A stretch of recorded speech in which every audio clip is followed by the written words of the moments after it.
Ryanair's $33 billion turbulence with Boeing. Ryanair, Europe's top low-cost carrier and longtime Boeing loyalist, is starting to feel serious altitude sickness over America's tariff plans.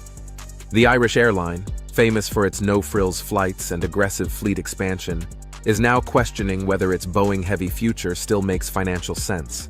At the heart of the concern? The U.S. administration's new export tariffs, which could tack billions onto Ryanair's aircraft bill. CEO Michael O'Leary sounded the alarm in a letter to Representative Raja Krishnamurthy, making it clear that these added costs may force a full strategic rethink. The numbers? Ryanair has 29 Boeing 737 MAX 8200s, due by March 2026, and firm orders for 150 MAX 10 jets, with options for 150 more. These aircraft are vital to Ryanair's long-term playbook, offering more seats and better fuel economy. But if those planes come wrapped in tariff-induced price hikes, O'Leary says he'll look elsewhere. Now, here's the twist. Airbus, the obvious alternative, is booked solid through the decade, and China's Comac C919, while tempting, it's smaller, lacks European certification, and still hasn't proved itself in the wild skies of international aviation. So, Ryanair's Boeing headache isn't just about money. It's about balancing efficiency, certification, and supplier credibility in a politically fraught market. As O'Leary hinted, this isn't a bluff. It's a genuine recalibration in a time when trade policies are rewriting the rules of the runway. But Ryanair isn't the only player reacting to the tariff turbulence. China's response was fast, firm, and fiercely strategic. China grounds Boeing deliveries and sends a clear message. When China wants to make a point, it doesn't pull punches, it pulls planes. In retaliation to U.S. tariffs, Beijing has ordered domestic airlines to halt Boeing deliveries, a gut punch to the American aerospace titan that's long counted on China as a key market. Dozens of 737 MAX 8s were scheduled for delivery. Instead, they're being redirected, some literally flown back to Boeing's field in Seattle after being stationed in Zhoushan, China. Case in point, a Xiamen Airlines jet that was fully painted, prepped, and ready for handoff, now grounded, packed up, and sent home. But this isn't just trade drama. It's part of a much larger Chinese pivot. The country is doubling down on its domestic manufacturer, Comac, and the C919 program. By choking off Boeing's pipeline, China clears airspace for its homegrown aircraft to finally take flight, literally and metaphorically. There's a catch, though. The C919 still faces certification delays in Europe and the US, and concerns linger about its performance and scalability.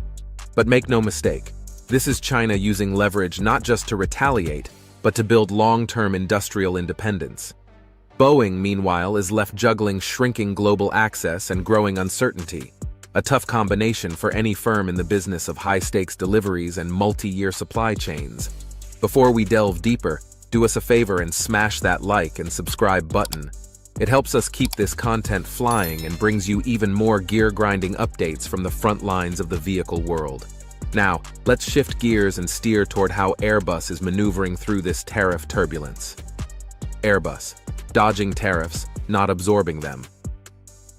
If Boeing's navigating turbulence, Airbus is threading through crosswinds with surgical precision. The European plane maker has made its stance clear. It won't eat the cost of tariffs on US-bound jets. American Airlines, you're picking up that tab. Instead of absorbing the costs, Airbus is pulling a clever maneuver, rerouting deliveries through third countries to avoid direct import duties. Case in point? A recent Airbus A350-900 destined for Delta Airlines took a detour through Tokyo before landing stateside, a strategy designed to sidestep US tariffs while still honoring delivery timelines. Still, not every airline's on board.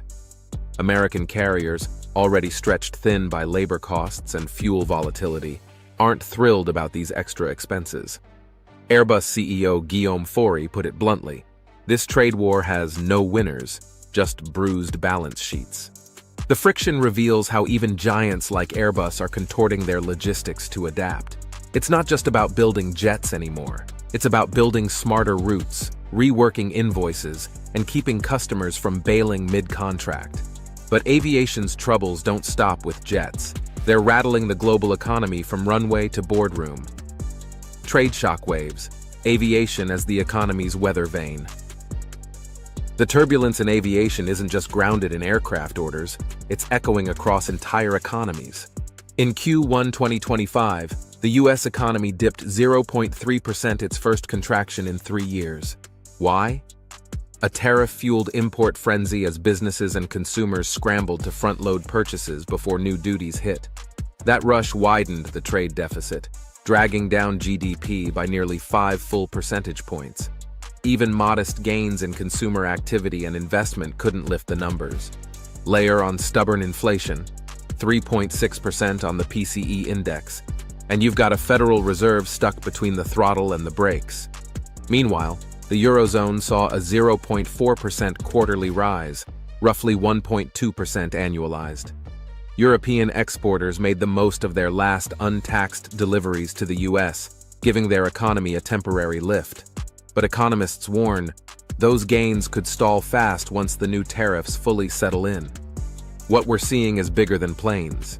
It's a live demonstration of how interconnected trade policy, inflation, and industrial strategy really are. Aerospace may be the jet engine here, but the drag is being felt across global markets. So what comes next? Let's look at how airlines and manufacturers are plotting their next move. Jet deals, detours, and disruptions. What lies ahead? The future of global aviation is shifting mid-flight. Airlines and manufacturers alike are reworking plans to survive the storm. Ryanair's willingness to explore COMAC, even with its regulatory red tape and unproven C919, signals that loyalty to legacy brands like Boeing is no longer guaranteed. Some, like Air India, are playing smart. They're looking to scoop up stranded Boeing jets originally meant for Chinese airlines, victims of Beijing's retaliatory ban. It's a savvy workaround in an industry where new production can take years, and geopolitical risk is now a hard cost.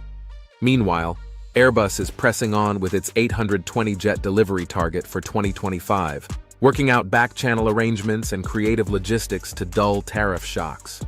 But it knows, one misstep in policy or supply chain can ground even the best-laid flight plans.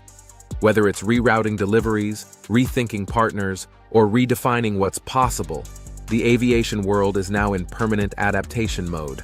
This is no longer a delay, it's a full rewrite of the global flight manual. Final descent, navigating the skies ahead. The aviation industry is facing a serious headwind. From Ryanair rethinking Boeing, to China grounding deliveries, and Airbus sidestepping tariffs, each move reveals how deeply trade wars are disrupting global supply chains. These aren't just isolated events. They're signals of a shifting global order in aviation. The decisions made today will define the skies of tomorrow. Do you think Ryanair will really switch aircraft suppliers? Can COMAC step up as a true global rival to Boeing and Airbus? Are we watching a short-term shakeup or a permanent reset in aviation? Let us know your thoughts in the comments below. And if you're hungry for more updates like this, subscribe.